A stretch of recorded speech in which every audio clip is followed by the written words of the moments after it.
রহমতুল্লাহ। অনেকে হয়তো মাটির দোতলা বাড়ি দেখেন নাই। দেখেন, আমরা এক ভাইয়ের শ্বশুর বাড়ি এসেছি আর কি। এই অঞ্চলের প্রায় সব বাড়িগুলোই মাটির দ্বিতীয় দুইতলা। দেখেন যেগুলো সব মাটির বাড়ি।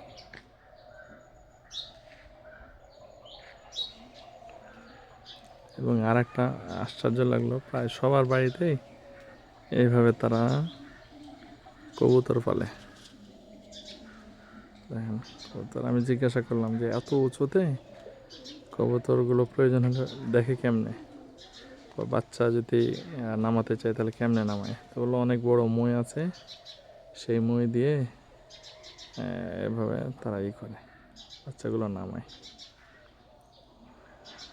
দেখেন